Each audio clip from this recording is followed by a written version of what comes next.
বাংলাদেশে প্রতিদিন ঘটে যাওয়া গুরুত্বপূর্ণ ঘটনা ও সাম্প্রতিক নানা তথ্য নিয়ে আলোচনা এবং বিশ্লেষণে TVN24 নিউজ নেটওয়ার্কের নিয়মিত আয়োজন আলোচনায় বাংলাদেশ অনুষ্ঠানে দর্শক আপনাদের স্বাগত জানাচ্ছি। আমি আশফাক আহমেদ।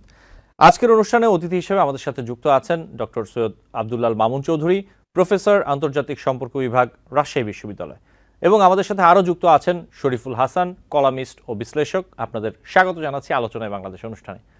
আপনাদের সাথে আলোচনা শুরু করার আগে আমি কয়েকটি তথ্য একটু দর্শকদের উদ্দেশ্যে তুলে ধরি। প্রথমে যে তথ্যটি তা হচ্ছে, প্রধান উপদেষ্টা অধ্যাপক মোহাম্মদ ইউনূস বলেছেন, বাংলাদেশের পরিস্থিতি দেখে এখনও মানুষ মনে করে অন্তর্বর্তীকালীন সরকার এখনও তাদের জন্য ভালো সমাধান। আল জাজিরাকে দেয়া এক সাক্ষাৎকারে তিনি এই কথা বলেছেন। উপস্থাপক বাংলাদেশের অন্তর্বর্তীকালীন সরকারের প্রধান উপদেষ্টাকে প্রশ্ন করেন, এটা কি বলা ঠিক যে শেখ হাসিনার পতনের পরের মধুচন্দ্রিমা এখন সম্ভবত শেষ হয়েছে? কিছু বেশ বড় চ্যালেঞ্জ রয়েছে যেগুলো সুনির্দিষ্ট জবাব আপনাকে দিতে হবে, কারণ পুরনো ক্ষমতাধরদের প্রভাব রয়েছে। অন্যরা রাজনৈতিক শূন্যতাকে কাজে লাগাতে চাইতে পারে। যেমন লাখ লাখ রোহিঙ্গা শরণার্থী রয়েছে, সমাধান কি বাংলাদেশ একা করতে পারে? এতে অধ্যাপক মোহাম্মদ ইউনূস বলেছেন যে দুটি বিষয়, একটি জনগণের অধৈর্য নিয়ে, তা মধুচন্দ্রিমা শেষ হোক বা না হোক, বাংলাদেশের পরিস্থিতি দেখে এখনও মানুষ মনে করে অন্তর্বর্তীকালীন সরকার এখনও তাদের জন্য ভালো সমাধান। তারা বলছে না অন্তর্বর্তীকালীন সরকারকে যেতে দাও, আজ আমাদের নির্বাচন, কেউ তো বলেনি। এই দিকেই আমরা যাচ্ছি। আমরা এমন কোনো সমস্যার মুখোমুখি হইনি যেখানে লোকেরা বলছে যত তাড়াতাড়ি সম্ভব তাদের হস্তান্তর করো। এরপর যে তথ্যটি তা হচ্ছে, এবছরের প্রথমার্ধে মিয়ানমারের রাখাইন রাজ্যে দুর্ভিক্ষের আশঙ্কা করেছিল জাতিসংঘ। এজন্য গৃহযুদ্ধে বিপর্যস্ত রাখাইন রাজ্যে মানবিক সহায়তা পৌঁছে দিতে বাংলাদেশের কাছে জাতিসংঘ করিডোর দেওয়ার অনুরোধ করে। জাতিসংঘের তত্ত্বাবধানের শর্ত সাপেক্ষে মিয়ানমারের বেসামরিক লোকজনদের জন্য করিডোর দেওয়ার নীতিগত সিদ্ধান্ত নিয়ে বাংলাদেশ, এই কথা জানান পররাষ্ট্র উপদেষ্টা মোহাম্মদ তৌহিদ হোসেন। মিয়ানমারের রাখাইন রাজ্যে মানবিক করিডোর দেয়া নিয়ে জানতে চাইলে পররাষ্ট্র উপদেষ্টা জানান, এতটুকু আপনাদের বলতে পারি, নীতিগতভাবে আমরা এতে সম্মত, কারণ এটি একটি হিউম্যানিটেরিয়ান প্যাসেজ একটা হবে, কিন্তু আমাদের কিছু শর্তাবলী রয়েছে, সেই বিস্তারিততে যাচ্ছি না।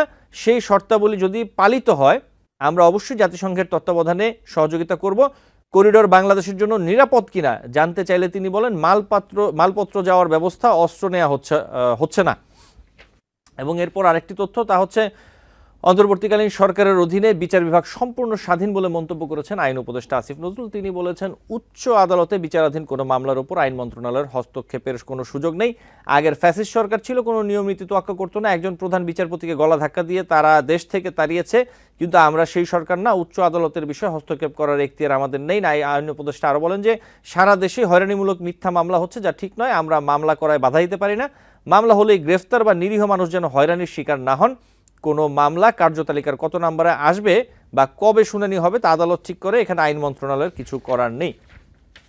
আরেকটি সবশেষ তথ্য, তা হচ্ছে জাতীয় ঐকমত্য কমিশনের সহসভাপতি অধ্যাপক আলী রিয়াজ বলেছেন, কেবল সংস্কার কমিশনগুলোর প্রতিবেদন, মতামত বা সুপারিশমালা যথেষ্ট নয়। রাজনৈতিক এবং গণতান্ত্রিক শক্তিসহ মানুষের ঐক্যের মাধ্যমেই নতুন বাংলাদেশ বিনির্মাণ সম্ভব হবে। জাতীয় ঐকমত্য কমিশনের সাথে গণপরিষদের আলোচনা ছিল, সেখানে আলী রিয়াজ এই কথাগুলো বলেন। রাজনৈতিক দলগুলোর সাথে আলোচনার মাধ্যমে একটি গণতান্ত্রিক রাষ্ট্র প্রতিষ্ঠার আশাবাদ ব্যক্ত করে অধ্যাপক আলী রিয়াজ বলেন যে গত 53 বছর ধরে বাংলাদেশের মানুষ যে গণতান্ত্রিক আকাঙ্ক্ষাকে ধারণ করেছে, সে আকাঙ্ক্ষা বাস্তবায়নের দ্বার উন্মুক্ত করতে হবে। কাগজে আমরা কি লিখছি তা নয়, বরং জনগণের প্রতি অঙ্গীকার ও প্রতিশ্রুতির মধ্য দিয়ে এই লক্ষ্য এগিয়ে নিয়ে যেতে হবে। এই ছিল কিছু তথ্য। আমি ডক্টর সৈয়দ আব্দুল্লাল মামুন চৌধুরী, আপনার কাছে প্রথমে আসি। প্রধান উপদেষ্টা অধ্যাপক ডক্টর মোহাম্মদ ইউনূস যেমনটা বলেছেন যে বাংলাদেশের পরিস্থিতি দেখে এখনও মানুষ মনে করে অন্তর্বর্তীকালীন সরকার এখনও তাদের জন্য ভালো সমাধান।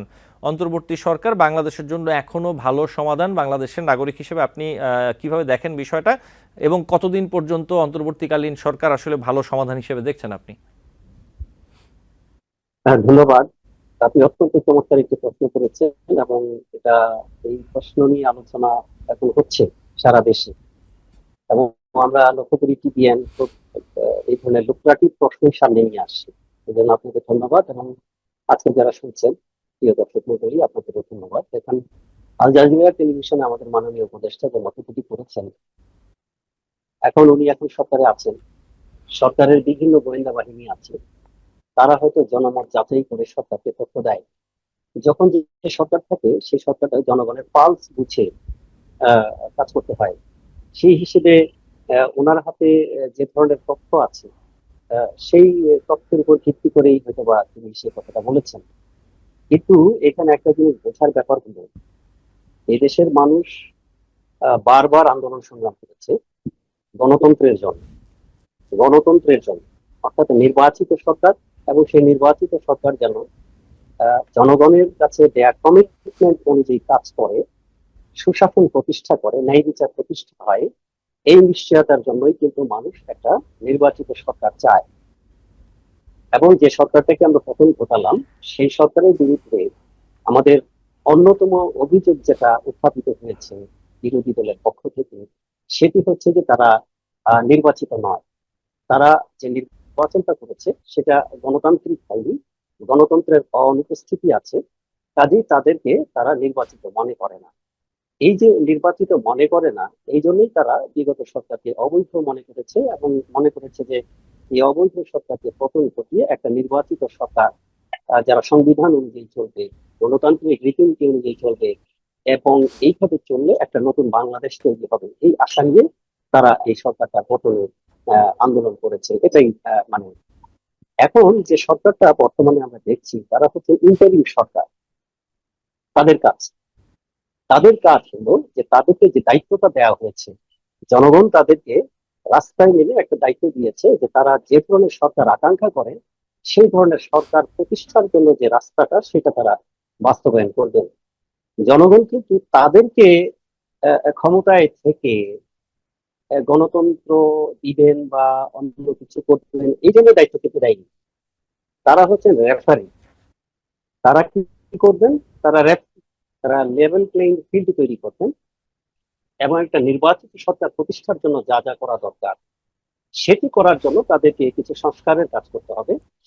সেই সংস্কারের জন্য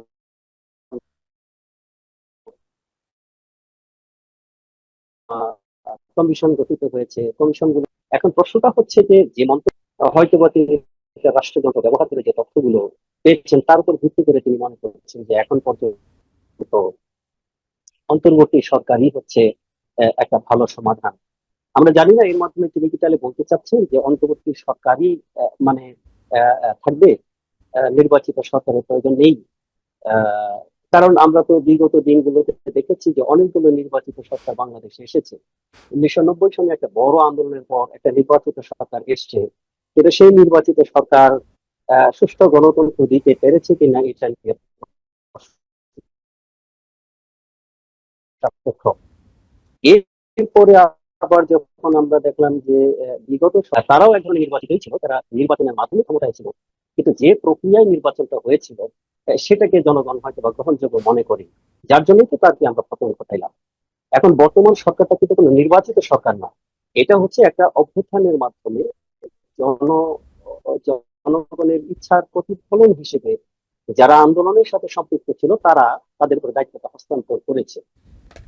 এখন উনি যদি ওনার এই বক্তব্যের মধ্যে দিয়ে আসলে কি অর্থ প্রকাশিত হচ্ছে, এটা হয়তো উনি আমাদের কাছে ব্যাখ্যা করবেন, বা ওনার যারা স্পোক্স পার্সন আছেন তারা হয়তো ব্যাখ্যা করবেন।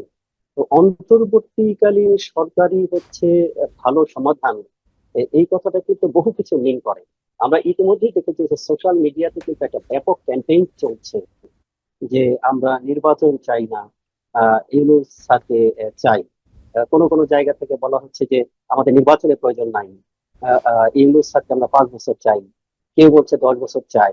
তো তাহলে সেটা যদি হয়, যে হতে পারে জনগণ তো চাইতেই পারে, আমরা তো আসলে জনগণ চাইছে কি চাইছে না সেই মানদণ্ড তো আমরা পাচ্ছি না।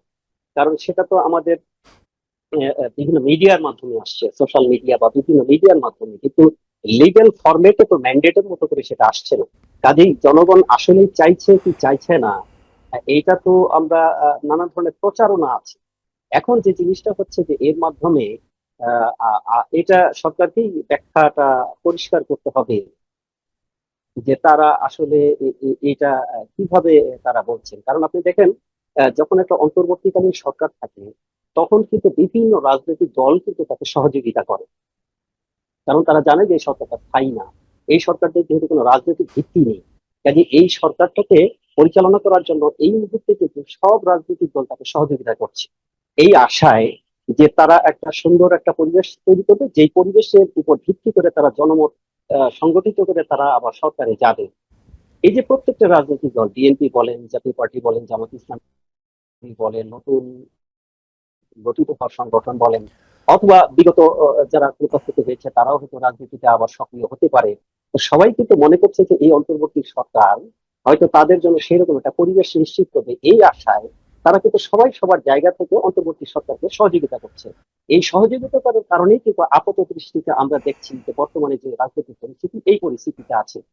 কিন্তু যখনই এটা প্রমাণ হয়ে যাবে যে এই সরকার আসলে তাদেরকে সেই অবস্থাটা করতে চাচ্ছে না, আসলে তাদের আবার নিজস্ব কোনো এজেন্ডা আছে, এটা যদি স্পষ্ট হয়ে যায়, তাহলে কিন্তু আবার এই যে রাজনৈতিক দলগুলো যে সমর্থনটা তাদেরকে দিচ্ছে, সেই সমর্থনটা তারা কিন্তু উল্টো করে নেবে। যখনই তারা জি সমর্থনটা উল্টো করে নেবে, তখন তো আপনি কোন সমর্থনের উপর ভিত্তি করে ক্ষমতায় থাকবেন, ফলে কিন্তু আপনার একটা বিশৃঙ্খলা সৃষ্টি হয়ে যাবে, যেই বিশৃঙ্খলা থেকে আবার রাষ্ট্র আরেকটা বিপর্যয়ের দিকে যেতে পারে। জি কাজেই আব্দুল আল আমি মামুন মনে করি চৌধুরী। এই জি মুহূর্তে বিভিন্ন জায়গা থেকে যে জি বিভিন্ন জায়গা থেকে যে কথাগুলো আসছে, এই কথাগুলো আসলে এরকম যে সবাই সহযোগিতা করছে জন্যই অন্তর্বর্তীকালীন সরকারটা এইভাবে টিকে যাচ্ছে। কিন্তু এই টিকে যাওয়ার অর্থ কি এটাই যে এটা ভালোভাবে টিকে যাচ্ছে? এই টিকে যাওয়ার অর্থ কি এটাই যে সব সমস্যার সমাধান হয়ে যাচ্ছে? এই টিকে যাওয়ার অর্থ কি এটাই যে রাষ্ট্র যেভাবে চলার কথা সেভাবেই চলছে? এই প্রশ্ন কিন্তু সবার মনের মধ্যেই আছে। জি কাজেই আমার মনে হয় যে এটা আরো স্পষ্ট হওয়া প্রয়োজন। এটা হয়তোবা আমাদের মাননীয় উপদেষ্টা হয়তো কি বোঝাতে চেয়েছেন সেটা আরো গভীরভাবে আমাদের চিন্তা করতে হবে, বুঝতে হবে। তাহলে হয়তো আমরা এটার অর্থ বুঝতে পারবো আর কি। জি আব্দুল মামুন চৌধুরী, আপনাকে ধন্যবাদ। আমি নিশ্চয়ই আসবো আপনার কাছে আবারও। শরীফুল হাসান, একই বিষয়, অন্তর্বর্তী সরকার এখনো বাংলাদেশের জন্য ভালো সমাধান বলে আপনি মনে করছেন কিনা, এবং আরো কতদিন পর্যন্ত আসলে অন্তর্বর্তীকালীন সরকার বাংলাদেশের জন্য ভালো সমাধান হতে পারে, আপনি কিভাবে দেখেন বিষয়টি? প্রথমত হচ্ছে গিয়ে এখন এই দেশের সারা জীবনই দেখবেন, সেই আইয়ুব খান থেকে আরম্ভ করে এরশাদ থেকে আরম্ভ করে কিংবা শেখ হাসিনা বলেন, যখন যারা যেভাবে ক্ষমতায় থাকে তারা তো মনে করে যে ক্ষমতায় থাকাটা ভালো সমাধান। কিন্তু সেই যে ভালো সমাধান, সেটা কি করে হয় সারা দুনিয়াতে? আমাদের অন্তর্বর্তী সরকার প্রধান যিনি ডক্টর মোহাম্মদ ইউনূস, উনি তো সারা পৃথিবী ঘুরেছেন, দেখেছেন পৃথিবীর দেশগুলোতে প্রতিটা দেশেই 4 বছর বা 5 বছর পর একটা নির্বাচন হয়। নির্বাচনের মধ্যে দিয়ে সরকার ক্ষমতায় আসে। এখন পর্যন্ত সারা পৃথিবীতে এর চেয়ে বেটার কোনো সলিউশন বের হয়নি যে ডেমোক্রেসি ছাড়া। তো যদি বেটার কোনো সলিউশন না বের হয়, তাহলে আমি জানি না উনি কি করে বলেন যে অন্তর্বর্তী সরকার ভালো সমাধান। সেটি কোনো দিন জরিপ করেছেন?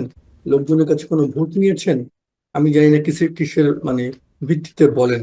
দেশের 17 কোটি লোকের মধ্যে কি অন্তত পক্ষে বেশিরভাগ জনগোষ্ঠী বলেছেন যে আমরা চাচ্ছি যে অন্তর্বর্তীকালীন সরকার থাকবে? এবং সোশ্যাল মিডিয়ায় যদি আপনি ক্যাম্পেইন দেখে মনে করেন যে কাউকে আমি 5 বছর চাই বা কাউকে চাই, একই ধরনের পোস্ট, এটা তো সবসময় যখন যারা ক্ষমতায় থাকে তারা সেই পোস্টগুলো করতেই পারে। এখন তার মানে কিন্তু এই নয় যে যে আসলে সেটাই ভালো সমাধান। ভালো সমাধান ধরুন, একদম সমস্ত মানুষ, 100 জন মানুষের মধ্যে যদি 100 জন মানুষই মনে করে যে কালকে আমি রাস্তায় লোক পেলে পিটিয়ে মেরে ফেলবো, এটা কি ভালো সমাধান? মানে ভালো সমাধানের তো সারা পৃথিবীর মতো গ্রহণযোগ্যতা আছে, নির্বাচন, মানবাধিকার, কতগুলো স্ট্রাকচার আছে। তো এইরকম কথা বলাটা আসলে আমার কাছে ঠিক মানে কোনো ভিত্তি ছাড়া, অমুক ছাড়া, এটা তো ওনার কথা, উনি বলছেন যে অন্তর্বর্তী সরকার ভালো সমাধান। এখন উনি যদি এটা মিন করে থাকেন যে অন্তর্বর্তীকালীন সরকার নির্বাচনের জন্য বা একটা ট্রান্সফরমেশনের জন্য যাওয়ার জন্য ভালো সমাধান, তাহলে এটা একটা অর্থ হয়। কিন্তু ক্ষমতায় থাকার জন্য অনির্বাচিত যে কোনো ধরনের, সারা পৃথিবীতে এটা প্রমাণিত, অনির্বাচিত যে কোনো সরকার মানে সেটা যে ভালো না, এটা তো পৃথিবীতে প্রমাণিত। এটা নিয়ে নতুন করে আসলে আহ, আন্তর্জাতিক সম্পর্ক বলি বা রাষ্ট্রবিজ্ঞান বলি বা সংবিধান বলি, পৃথিবীর কোথাও এই আলোচনা করাটা আমার কাছে অর্থহীন, ভীষণ অর্থহীন মনে হয়। তবে ডক্টর মোহাম্মদ ইউনূস যদি মনে করেন ভালো সমাধান, উনি নির্বাচন করুক, নির্বাচন করে পলিটিক্যাল পার্টি করুক ছাত্রদের সাথে মিলে, উনি ক্ষমতা ছেড়ে দিয়ে ছাত্রদের পার্টির প্রধান হোক, প্রধানের নির্বাচন করে দেখা যাক জনগণ তাকে চায় কিনা। রাজনৈতিক ভাবে আপনি মনে রাখবেন, ভোটটা হচ্ছে এমন একটা জিনিস, এই যে সৈয়দ আব্দুল্লাহ স্যার আছেন বা আমি আছি, আমরা হয়তো অনেক ভালো কথা বলতে পারি, তো লোকজন তো আমাকে একটা ভোটও না দিতে পারে। লোকজন তো আপাত দৃষ্টিতে তার মনে হয় আমাদের আপনাদের কাছে পছন্দের না, লোকজন তাকেই হয়তো নির্বাচিত করতে পারে। এটাই হচ্ছে জনগণের ভোটের ক্ষমতা, এটার প্রতি কিন্তু শ্রদ্ধাবোধ দেখাতে হয়। আপনি ট্রাম্প দেখেন, ট্রাম্পকে তো আপনি, তাকে সরানো হয়েছিল, তার বিরুদ্ধে আদালতে মামলা পর্যন্ত হচ্ছে, তিনি আবার জনগণের ভোটে ক্ষমতায় এসেছেন।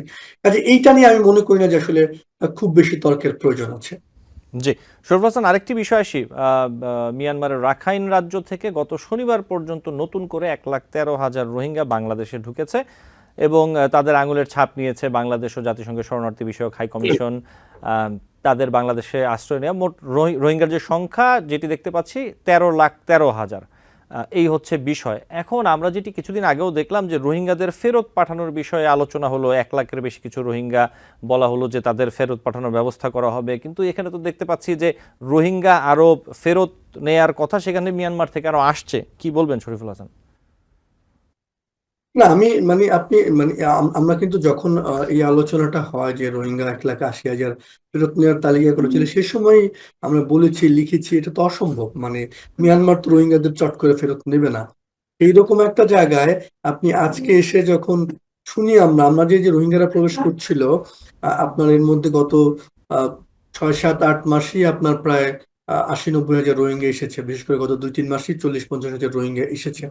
তো এখন তো আপনার কাছে মনে হয় যে আপনি আসলে রোহিঙ্গা ফেরানোর ওই কথাটা বলেছেন, এই আলোচনাটা অন্যদিকে ফেরানোর জন্য কিনা, যাতে করে আরো বেশি রোহিঙ্গা আসতে পারে সেটা কিনা। আপনি 2017 সালে না আমরা বুঝলাম পুরো এই দেশের, ধরেন আমরা হয়তো অনেকেই এখন শুধু শেখ হাসিনাকে দায়ী করে, তার দায় প্রধানমন্ত্রী হিসেবে অবশ্যই তো আছে, কিন্তু ওই সময়ের বাস্তবতা যদি আপনি দেখেন, সমস্ত রাজনৈতিক দল, ইসলামিক দল, সমস্ত নেতৃত্ব সবাই তারা মানে এমন একটা পারসেপশন যে রোহিঙ্গাদেরকে এখনই আসতে দেওয়া হোক, আমরা আমাদের খাবার ভাগাভাগি করবো, আমরা যে কোনো মূল্য দেখবো। তখন আমরা যারা বলার চেষ্টা করেছি যে না, এইভাবে সীমান্ত খুলে দিয়ে আর 10 লাখ টাকা ঢোকানোর সমাধান না, আমাদের কথাও কিন্তু কেউ শোনার চেষ্টা করেনি, বরং সমালোচিত হয়েছিলাম। একইভাবে আপনি যদি বলেন যে এই যে এখন তাহলে কেন গত 1 বছরের সময়ের মধ্যে 1 লাখ রোহিঙ্গা আসলো, কে এই অনুমতিটা দিল? জাতি কি ঐক্যমত্য প্রকাশন করেছে? বাঙালি কি? আমি সেজন্যই বলি রোহিঙ্গা বিষয়ে আমাদের এত ঐক্যমত্য, কমিশন টমিশন দেখছেন, আমি মনে করি রোহিঙ্গাদের বিষয়ে আমাদের একটা জাতীয় ঐক্যমত্য জরুরি। যে আমরা এই যে 1 লাখ রোহিঙ্গা ঢুকলো, রোজ রোহিঙ্গারা আসছে, এই জাতির 17 কোটি লোক, আমরা কি চাইছি যে নতুন করে রোহিঙ্গা আসুক? না আসলে এই অন্তর্বর্তী সরকারকে রোহিঙ্গাদের ঢোকানোর জন্য এই যে 1 লাখটা, এই অনুমতিটা তারা কিভাবে দিচ্ছে? কেন্দ্রীয় ভাবে কি কোনো সরকার থেকে স্থানীয় প্রশাসন, বিজিবি কে বলা হচ্ছে যে আমরা এইভাবে রোহিঙ্গা গ্রহণ করব? কোন প্রক্রিয়ার মধ্যে তারা আসছে? আবার হিউম্যান করিডোর, যে মানবিক করিডোরের কথা আসছে, আপনি সেটাও হয়তো আলোচনায় আসবেন। জি, আমি যতটুকু জানি, আর পৃথিবীতে এরকম মানবিক করিডোরের কিন্তু খুব সাকসেসফুল উদাহরণ খুব বেশি যে আছে তা না। বসনিয়া হার্জেগোভিনা যুদ্ধের সময় তারা কিছুটা ইউজ করা হয়েছিল, রাশিয়া ইউক্রেন যুদ্ধের সময় কয়েক ঘন্টার জন্য কিছু মানুষকে নিরাপদের জন্য। কিন্তু প্রশ্নটা হলো, এই আলোচনার সঙ্গতের কারণে আমি করছি, আপনি হিউম্যান করিডোর করছেন পণ্য নেয়ার জন্য, যেখানে আপনি বলছেন দুর্যোগ বা পরিস্থিতি হবে। তা আমার প্রশ্ন হচ্ছে, পণ্য যখন যাবে, ওর মধ্যে দিয়ে যে মাদক যাবে না বা আসবে না, কিংবা অস্ত্র যাবে না, সেই নিশ্চয়তাটা আমাকে কে দেবে? আমাকে কি বলা হয়েছে কোন শর্তে আমরা দিচ্ছি? জাতিসংঘের তত্ত্বাবধানে আমি হিউম্যান করিডোর যে করছি, তার বিনিময়ে কি আমাকে জাতিসংঘ প্রতিশ্রুতি দেবে যে এই হিউম্যান করিডোর করার বিনিময়ে 2 বছর পর থেকে বা 1 বছর পর থেকে তারা রোহিঙ্গাদের ফেরত নেওয়া শুরু করবে? আমাকে কি রাষ্ট্র বলেছে, আমাদের পররাষ্ট্র উপদেষ্টা বলেছেন যে নীতিগত সিদ্ধান্ত নিয়েছেন, যে এমন গুরুত্বপূর্ণ একটা সিদ্ধান্ত নেয়ার এখতিয়ার তাদেরকে কে দিল? আমরা কি জাতীয় ঐক্যমত্য প্রকাশ করেছি যে হিউম্যান করিডোর করেন? আমাদের রাজনৈতিক দলগুলো কি সবাই ঐক্যমত প্রকাশ করেছে যে আমরা হিউম্যান করিডোর করেন? তাহলে কিসের ভিত্তিতে রাষ্ট্র এমন একটা গুরুত্বপূর্ণ সিদ্ধান্ত নিতে যাচ্ছে? আমাদের জনগণকে কি বলা হয়েছে যে আমরা এই শর্তে হিউম্যান করিডোর নিচ্ছি, এখান দিয়ে অস্ত্র গেলে আমরা এই দেখবো? বা এখন যদি মিয়ানমারে বলেন আপনি, আরাকান আর্মি এই জায়গার নিয়ন্ত্রণে, আর সরকার সামরিক জান্তা আরেক জায়গায়, তারা কে কোন ভাবে দেখছে? এবং আরেকটা জিনিস দেখেন, মিয়ানমারের সঙ্গে কিন্তু আপনার থাইল্যান্ডের সীমান্ত রয়েছে, লাওসের সীমান্ত রয়েছে, চায়নার সীমান্ত রয়েছে, ভারতের সীমান্ত রয়েছে। জাতিসংঘ কি সেই দেশগুলোকে প্রস্তাব দিয়েছিল যে তোমরা আমাকে হিউম্যান করিডোর দেওয়ার জন্য দাও? শুধু বাংলাদেশই আপনি রোহিঙ্গারা আসবে, শুধু বাংলাদেশেই থাকবে, বাংলাদেশকে আপনি বলবেন আশ্রয় দাও, প্রশ্রয় দাও, ঘর করে দাও, এবং ফেরত নেওয়ার জন্য আপনি কোনো দায়িত্ব নেবেন না।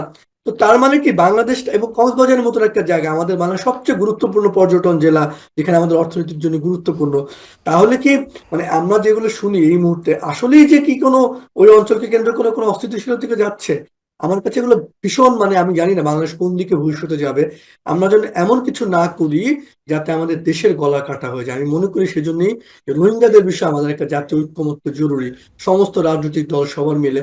অথবা আমি এমন কোনো সংকট দেখতে চাই না, এই যে 15 লাখ রোহিঙ্গা আছে, 13 লাখ বলছেন আপনি, আমার ধারণা সংখ্যাটা 14-15 লাখ, প্রতি বছর 30,000 শিশু জন্ম হচ্ছে, সবকিছু মিলে কিন্তু রোহিঙ্গা সংকটটা বাংলাদেশের একটা ভয়ঙ্কর সংকট তৈরি হয়েছে।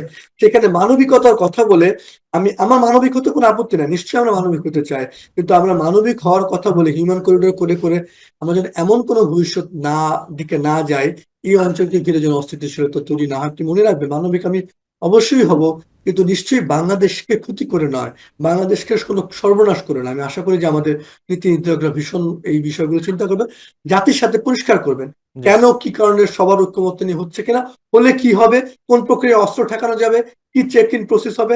আমি মনে করি এই বিষয়গুলো পরিষ্কার করাটা খুব জি জরুরি। এই বিষয়গুলো নিয়ে কথা বলবো। শরীফুল হাসান, আমাকে একটি বিরতি নিতে হবে, বিরতির পর আপনাদের সাথে এই বিষয়গুলো নিয়ে আরো কথা বলবো। দর্শক আলোচনায় বাংলাদেশ অনুষ্ঠানে নিচ্ছি ছোট্ট একটি বিরতি, সাথে থাকবেন। TBN24 টেলিভিশন দেখতে আজই কল করুন 7187776556। লগ ইন করুন www.totalcablebd.com।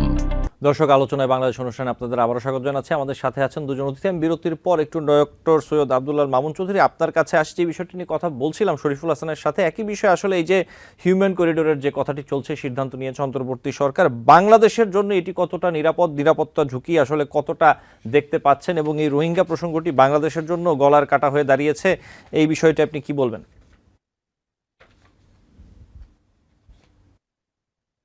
জি ধন্যবাদ। এই বিষয়ে আমার পূর্ববর্তী বক্তা যে কথাগুলো বলেছেন, আমার মনে হয় খুব চমৎকার কথা তিনি বলেছেন, এবং নতুন করে খুব কিছু আমার মধ্যে যুক্ত করার নেই।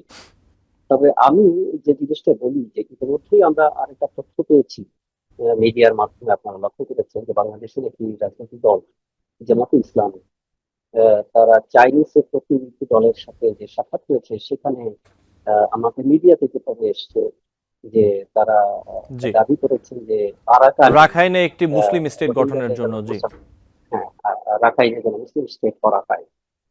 তো এটি মানে একটা রাজনৈতিক দল পক্ষ থেকে এভাবে দাবি করাটা এবং সবকিছু মিলিয়ে আমরা আসলে সত্যিকার অর্থে আমরা যারা একাডেমিশিয়ান, তারা ঠিক অ্যাকচুয়ালি অন্যরা কি বলবে জানি না, আমরা আসলে অনেকেই বুঝতে পারছি না যে আসলে কি করতে যাচ্ছে। প্রথমত আপনারা দেখেন যে বাংলাদেশ একেবারেই ছোট্ট একটা ভৌগোলিক রাষ্ট্র। আমাদের নিজেদেরই জনসংখ্যা কিন্তু বার্ডেন হয়ে আছে, আমাদের এমন কোনো রিসোর্স নেই। একমাত্র আমাদের গেটওয়েটা হচ্ছে পার্বত্য চট্টগ্রাম, কক্সবাজার ওই এলাকাটা। কাজে আমাদের দেশের রাষ্ট্রের নিরাপত্তার জন্য ওই অঞ্চলটা কিন্তু খুবই সেন্সিটিভ। কোনো কারণে সেখানে যদি সমস্যা হয়ে যায়, তাহলে আমরা কিন্তু এক ধরনের ল্যান্ডলক হয়ে যাব। কাজেই আমাদের কিন্তু এই জায়গাটা মাথায় রাখতে হবে। যে কথাটা আমরা আগের বক্তা বলেছেন, সেই কথাটার সাথে আমি একমত যে এই আরাকান বা মিয়ানমারের সাথে আরো অনেকগুলো এই রাষ্ট্রের কিন্তু বর্ডার আছে। এদিকে তো চীনের বর্ডার আছে এবং ভারতের বর্ডার আছে, ওইদিকে থাইল্যান্ডের আছে। আর তো কাজেই বারবার কেন মানবিকতাটা বাংলাদেশের দায়িত্বের উপরে পড়ছে, এটি একটা প্রশ্ন। কারণ আমরা জানছি যে এই অঞ্চলকে নিয়ে বহু ধরনের কনস্পিরেসি চলছে বলে বিভিন্ন কথা আমাদের মধ্যে আছে। যারা ইন্টারন্যাশনাল বিভিন্ন জার্নাল পড়েন, বিভিন্ন অ্যানালিসিস পড়েন, তারা কিন্তু জানেন যে এই জায়গায় একটা কিছু করার চেষ্টা গ্লোবালি চলছে। এখন আমার প্রশ্ন হচ্ছে যে মানবিক করিডোর, আমরা যেখানে বাংলাদেশের মানুষ ভারতের সাথে ট্রানজিট এবং ট্রান্সশিপমেন্ট নিয়েই আমরা দ্বিধাবিভক্ত। আওয়ামী লীগ সরকার ভারতকে ট্রানজিট ট্রান্সশিপমেন্ট করিডোরের যে ইতিবাচক গুলো নিয়েছিল, সেটা কিন্তু এদেশের বৃহৎ জনসংখ্যা কিন্তু সেটা মেনে নেয়নি। এখন কেন? তারা মনে করেছে যে ভারতকে যদি ট্রানজিট দেওয়া হয়, ট্রান্সশিপমেন্ট দেওয়া হয়, তাহলে ওই অঞ্চল থেকে সেভেন সিস্টারে অস্ত্র বা অন্য কিছু আনা নেওয়া হতে পারে। তা আমরা যখন আমাদের একটা তিন দিকে ঘিরে আছে এমন প্রতিবেশীকে ট্রানজিট বা ট্রান্সশিপমেন্ট দেওয়ার ক্ষেত্রে আমরা অত্যন্ত আতঙ্কের মধ্যে থাকি, জাতিগতভাবে ঐক্যমত্য হতে পারি না। সেক্ষেত্রে একটা অলরেডি যুদ্ধাবস্থায় আছে এমন একটা জায়গায় আমরা যে মানবীয় করিডোর দিব, তাহলে সেই যুদ্ধটা যে আমাদের সীমানার মধ্যে প্রলম্বিত হবে না, সেটার গ্যারান্টিটা কোথায়? আমি সৈয়দ বলছি আব্দুল যে মামুন চৌধুরী, মানবিক আমি একটু প্রশ্ন রাখি এই জায়গাটাতে, যেমনটা শরীফুল হাসানও বলছিলেন এবং আপনিও বলছেন, এই যে প্রতিবেশী অন্য যে দেশগুলো, তাদের এখানে কেন এই সুযোগটি সম্ভাবনাটি খোঁজা হচ্ছে না, এই জায়গায় একটি প্রশ্ন যেটি আসছে, জাতিসংঘ কেন খুঁজছে না? বাংলাদেশ কি আসলে এই বিষয়ে দর কষাকষির কোনো অবস্থানে নেই? বিষয়টা কেমন? এটি একটা বড় সমস্যা হলো যে বাংলাদেশের জনগণের মধ্যে, আমি বলবো সত্য কথায়, যেটা আমরা রাজনৈতিক ভাবে এত বেশি দ্বিধা বিভক্ত যে আমাদের ন্যাশনাল ইস্যু গুলোতে আমরা যার যার দলীয় স্বার্থের কারণে চুপ থাকি বা সত্য কথাটা বলি না, বা পর্যবেক্ষণ করি, আমরা জাতীয় স্বার্থের চাইতে যার যার দলীয় স্বার্থ নিয়ে এত বেশি অন্ধ। অন্যান্য রাষ্ট্রে আমার মনে হয় তারা যেভাবে রাষ্ট্রটাকে গড়ে তুলেছে, সেখানে কিন্তু তারা মানে জাতীয় ইস্যুতে কখনো দলীয় বিভাজনের মধ্যে যায় না। আপনি খুব ছোট্ট একটা উদাহরণ দেখেন, বাংলাদেশ যখন একটা সরকার পরিবর্তন হলো, এখান থেকে আমাদের সাবেক প্রধানমন্ত্রী মাননীয় শেখ হাসিনাকে যখন ভারতে নিয়ে যাওয়া হলো, তাহলে শেখ হাসিনাকে ভারতে আশ্রয় দেওয়া হবে কি হবে না, এই সেন্সে কিন্তু এই বিজেপি সরকার কিন্তু তার সমস্ত বিরোধী দলকে ডেকে পরামর্শ করে কিন্তু তারা সিদ্ধান্ত নিয়েছে। আবার দেখেন পাকিস্তানের সাথে এই যে বর্তমানে একটা দ্বন্দ্ব চলছে, এই দ্বন্দ্ব কিভাবে কোন পলিসিতে এই দ্বন্দ্ব মোকাবেলা করা হবে, সেই জন্য কিন্তু মোদী সরকার সকল বিরোধী দল নেতাদেরকে ডেকেছে এবং তারা কিন্তু এইভাবে তারা একটা সিদ্ধান্ত নিয়েছে যে কি করা হবে। তার মানে দেখেন, জাস্ট আমাদের প্রতিবেশী ভারতের দিকে আমরা যদি লক্ষ্য করি, তাদের কিন্তু বিজেপির সাথে কংগ্রেসের কিন্তু মানে জানে, আমি বলবো যে দা কুড়াল সম্পর্ক এবং প্রচন্ড রকম দ্বন্দ্ব তাদের মধ্যে। কিন্তু যখনই একটা ন্যাশনাল ইস্যু আসতেছে, এই সরকার কিন্তু বিরোধী দল সবাইকে আমলে নিয়ে এই কাজ করছে। কিন্তু আমাদের দেশে দেখবেন যে যখন যে সরকার থাকে তারা সিদ্ধান্তটা একাই নেওয়ার চেষ্টা করে, এবং সেই তাদের সিদ্ধান্তটাকে জনগণের উপরে চাপিয়ে দেওয়ার চেষ্টা করে যে হ্যাঁ এটাই আসলে ভালো সিদ্ধান্ত। আমি মনে করি বর্তমান যে ইন্টারিম সরকার, তারা হয়তো নানান ধরনের চাপের মধ্যে আছেন, হয়তো তারা আন্ডারহ্যান্ড ডিলিং করছেন বা বিভিন্ন কথা বলছেন, কিন্তু এই যে মানবিক করিডোর দেয়া বা রোহিঙ্গাদের আরো প্রবেশ করতে দেয়া হবে কিনা, এই বিষয়গুলো নিয়ে আমি আমার আগের বক্তা ওনার সাথে একমত যে এখন একটা ন্যাশনাল কনভেনশন হওয়া প্রয়োজন ছিল। এই ন্যাশনাল কনভেনশনে কিন্তু সব দলকে সুযোগ দিয়ে আসলে আমাদের রাষ্ট্রের স্বার্থের জন্য কি করা উচিত, সেখানে যেমন রাজনৈতিক দলগুলোর প্রতিনিধি থাকা উচিত, পাশাপাশি যারা বিশেষজ্ঞ, একাডেমিশিয়ান এবং বিভিন্ন থিঙ্ক ট্যাঙ্ক, তাদেরকে নিয়ে একটা ন্যাশনাল ঐক্যমত্য। কারণ দেখেন, আপনি সরকার বারবার পরিবর্তন হবে। আজকে আওয়ামী লীগ 17 বছর ছিল, এখন ক্ষমতায় নাই, তারা আরো হয়তো 20-30 বছরের ক্ষমতায় আসবে কি আসবে না সেটা অন্য প্রসঙ্গ, বা এসেও যেতে পারে। বা আপনি জামাত ইসলামী ক্ষমতায় যাবে নাকি বিএনপি ক্ষমতায় যাবে, এগুলো তো একটা রাজনৈতিক প্রক্রিয়ার মধ্যে, কিন্তু যেই ক্ষমতায় যাবে তাকে কিন্তু এই ইস্যুগুলোকে আপনাকে মোকাবেলা করতে হবে। তা আপনি এই ইস্যুগুলো, আপনি যেই ক্ষমতায় যাবেন, এই ন্যাশনাল ইস্যুগুলোকে আপনাকে যদি মোকাবেলা করতে হয়, আর ন্যাশনাল ইস্যুগুলোতে যদি জাতীয় ঐক্যমত্য না থাকে, তাহলে কিন্তু আপনি সেটাকে সলভ করতে পারবেন না। আমি কথাটা এইভাবে শেষ করি, এই যে আমাদের যখন 2017 সনে যে রোহিঙ্গা এক্সোডাস হলো এখানে বিপুল, তখন কিন্তু প্রথম দিকে সরকার কিন্তু স্ট্যান্ড নিয়েছিল যে বর্ডার সিল করে দিবে, কাউকে ঢুকতে দিবে না, এবং সে শক্ত অবস্থানে কিন্তু বিগত সরকার ছিলেন। কিন্তু পরবর্তীতে কিন্তু দেশের মধ্যে একটা জনমত তৈরি হলো যে না, এইভাবে মুসলমানদের হত্যা করা হচ্ছে, কাজেই তারপরে কিন্তু একটা ন্যাশনাল একটা জনমত তৈরি হয়ে গেল।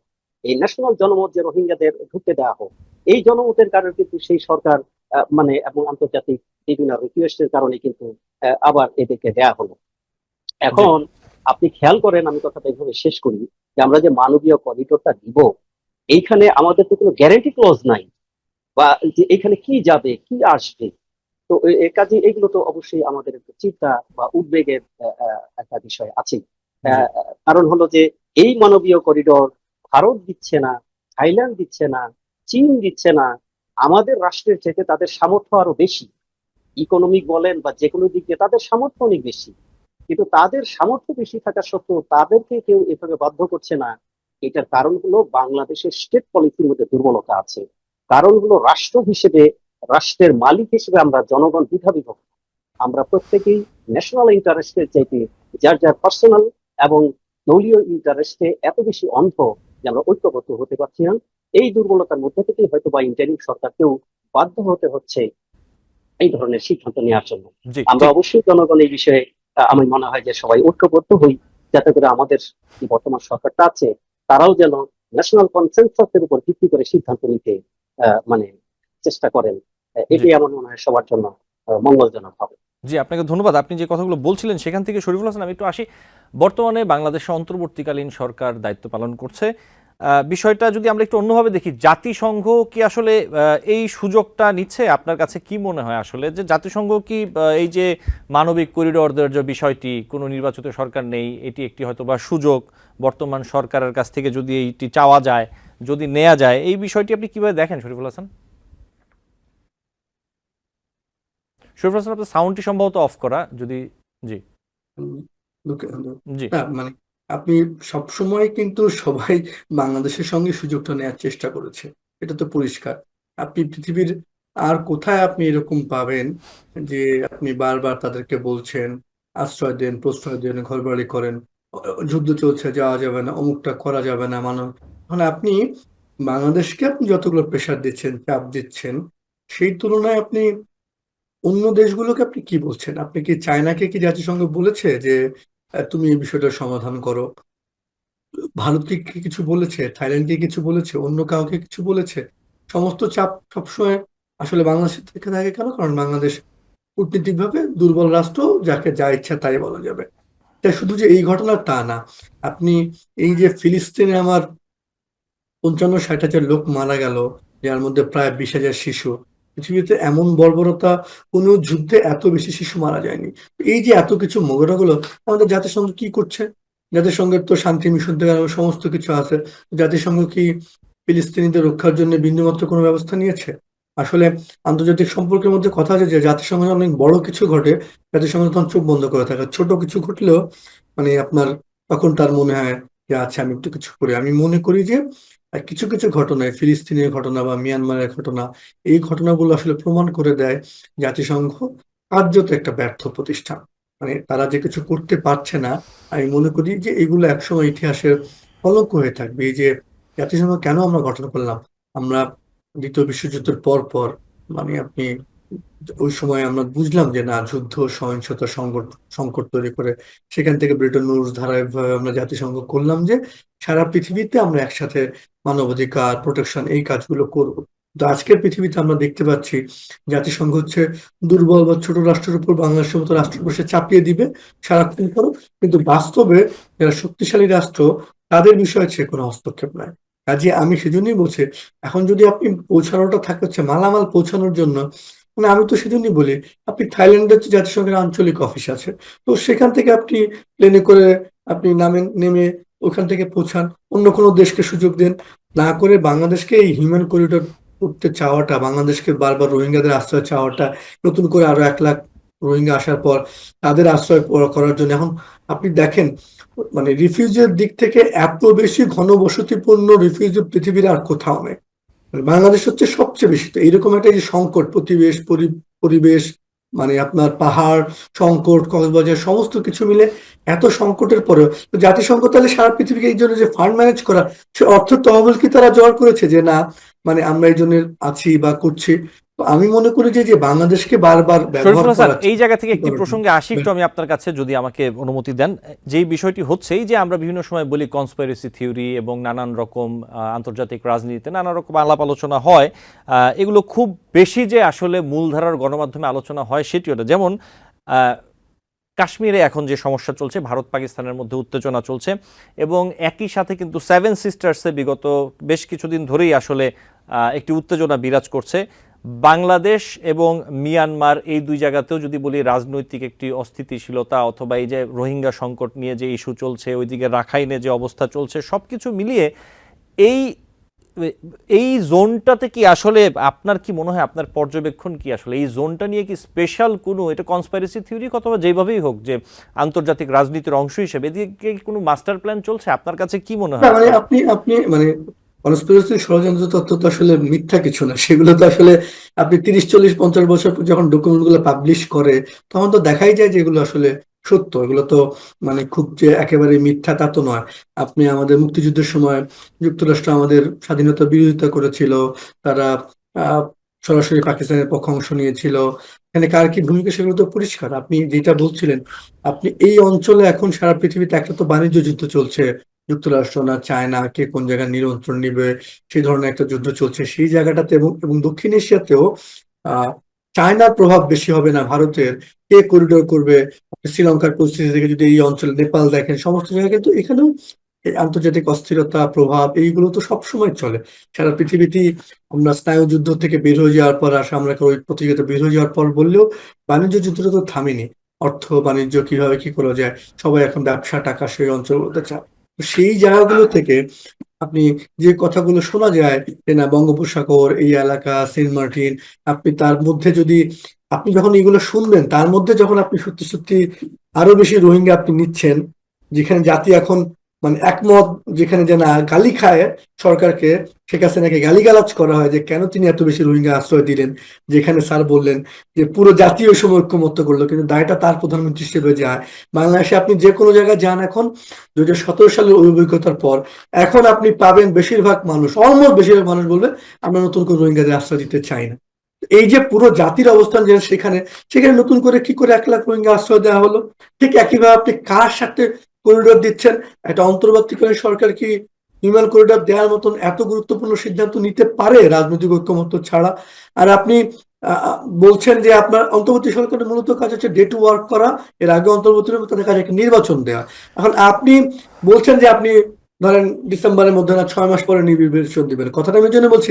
আপনি আজ 6 মাস মানে এই অন্তর্বর্তীকালীন সরকার আজ 6 মাস বা আর 1 বছর অতিরিক্ত ক্ষমতা থাকলে তারা কি এমন করে ফেলবে সেটা কি জাতির সামনে পরিষ্কার করেছে? না, আমরা আর 6 মাস ক্ষমতা থাকলে বাংলাদেশ এই চেঞ্জ হয়ে যাবে।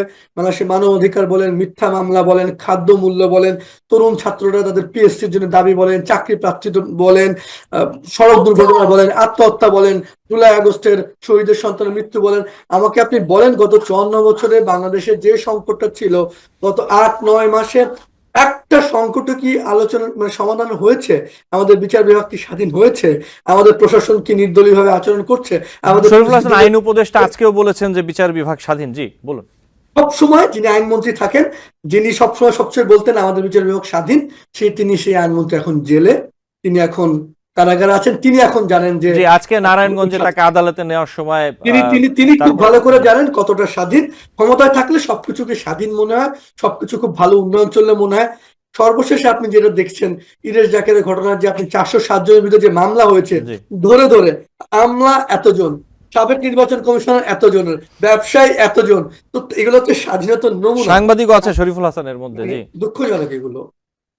জি শরীফুল হাসান সাংবাদিকও আছে এর মধ্যে, এই বিষয়ে কি বলবেন? যে 25 জন সাংবাদিক আছে আপনি, এবং তারা এই 25 জন সাংবাদিক, সাবেক নির্বাচন কমিশনার, সাবেক মন্ত্রীরা, তারা ককটেল ফুটিয়ে রীতিমতো করে একজন মানুষকে হত্যা করার জন্য 407 জন গিয়েছে। এই যে মিথ্যা মামলাগুলো আপনি করছেন, করে আপনি কি করছেন? প্রত্যেকের অপরাধীদেরকে দায় মুক্তি করার চেষ্টা করছেন। এবং এই যে মিথ্যা মামলা হওয়া এবং বিচার বিভাগ, আদালত, আমি মনে করি যে এটা আগেও বলেছি, এদেশের কোনো সংস্কারের দরকার নাই, শুধু এক বিচার বিভাগের সংস্কার করা হোক, যে না আদালত, বিচার বিভাগ তার স্বাধীন মতো কাজ করতে পারবে, রায় দিতে পারবে, উচ্চ আদালত, নিম্ন আদালত। কারণ এগুলো ক্ষমতা থাকলে যে যায় বলেন আপনি, এই গত 54 বছর তো অনেকেই ক্ষমতা ছিল, তারা যারা উন্নয়নের গল্প, সে আইয়ুব খান থেকে আরম্ভ করে, এরশাদ থেকে আরম্ভ করে, শেখ হাসিনা থেকে আরম্ভ করে, প্রত্যেকে বলেছে কোথায় এখন? আজকেও যারা বলছেন, আজকে থেকে 2-3 বছর পর একই ভাষা শুনতে চাই। ক্ষমতায় থাকলে খুব উন্নয়ন মনে হয়, আর ক্ষমতা না থাকলে তখন দেশ খারাপ হয়ে গেছে, তখন দেশ ধ্বংস হয়ে গেছে, তখন মনে হয় এগুলো ভীষণ অর্থের মানে প্রাতিষ্ঠানিক দুর্বলতা থাকলেই এই সংকটগুলোর ঘটনা ঘটে। এবং বাংলাদেশের সবচেয়ে বড় দুঃখজনক, আমরা প্রাতিষ্ঠানিক কোনো ভিত্তি, দেশের বিচার বিভাগ, পুলিশ, আদালত কোনো কিছু করি না। আগেও যেভাবে নিয়োগ হতো এখনো তাই, আগেও যেভাবে দলীয় লোককে উপাচার্য করা হতো এখনো তাই, আগেও যেভাবে বিচার বিভাগের নিজেদের লোকজন করা হতো এখনো তাই। তো আপনি সাধারণ মানুষজনের কাছে যান 8 মাস পর, যে তারা কি আশা করেছিল এবং কি পেয়েছে। এখন যারা আছেন 1 বছর হোক, 2 বছর হোক, 3 বছর হোক, শেষ করতে হবে, ছাড়তে হবে, তখনই আমরা দেখবো যে কতটা স্বাধীন। জি আপনাকে অনেক ধন্যবাদ। আমাদের সময় আজকে শেষ, নিশ্চয় অন্য কোনোদিন আপনাদের সাথে কথা হবে। এবং ডক্টর সৈয়দ আব্দুল্লাহ মামুন চৌধুরী, আপনাকে আন্তরিকভাবে ধন্যবাদ জানাচ্ছি আজকে যুক্ত হওয়ার জন্য। দুজনই ভালো থাকবেন।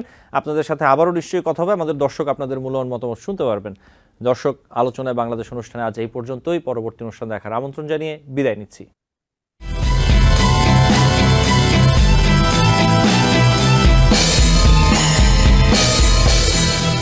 TBN 24 টেলিভিশন দেখতে আজই কল করুন 7187776556। লগ ইন করুন www.totalcablebd.com।